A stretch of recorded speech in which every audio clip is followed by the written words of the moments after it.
BPH धान की फसल का प्रमुख कीट है। बीपीएच फसल के तने से आवश्यक पोषक तत्व चूस लेते हैं और इससे फसल सूख जाती है, जिसे हॉपर बर्न कहते हैं। अगर सही उपाय ना किए जाए, ये कीट 20 से 70% तक उपज में नुकसान कर सकते हैं, जो कि एक चिंता का विषय है। इनकी संख्या बहुत तेजी से बढ़ती है और साथ ही इनमें किसी भी केमिकल के प्रति प्रतिरोध बहुत तेजी से विकसित होता है।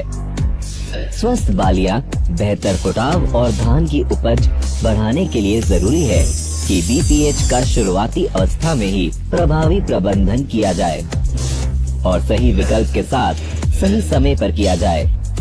आइए जानते हैं कैसे। ये जानने से पहले हमें जानना होगा कि बीपीएच किस प्रकार फसल को नुकसान पहुंचाता है। खेती में जब अनुकूल परिस्थिति हो जाए, तब बीपीएच व्यस्त फसल के तने पर अंडे देना शुरू कर देते हैं। ये एक बार में 300 से 350 अंडे देते हैं। अंडे से निकलने के 2-3 दिन बाद निम्फ 15 दिनों तक पौधों का रस चूसते रहते हैं और फसल को नुकसान पहुंचाते रहते हैं।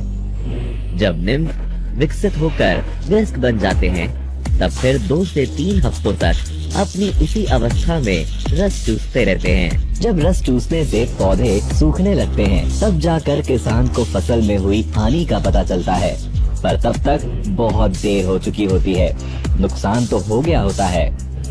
किसानों को 8 से 10 बीपीएच प्रति पौधे दिखने से पहले ही छिड़काव करने का निर्णय ले लेना चाहिए। ये तो हुआ सही विकल्प। अभी जानते हैं छिड़काव का सही समय। बीपीएच का नियंत्रण करने के लिए पौधे पर जब बीपीएच दिखाई दे तो तुरंत सावधान हो जाएं। ये अवस्था रोपाई के लगभग 50 से 55 दिनों के बीच आ सकती है। साथ ही आवश्यक है कि आप अपनी फसल का अवलोकन करते रहें। ये बातें याद रखना भी जरूरी है।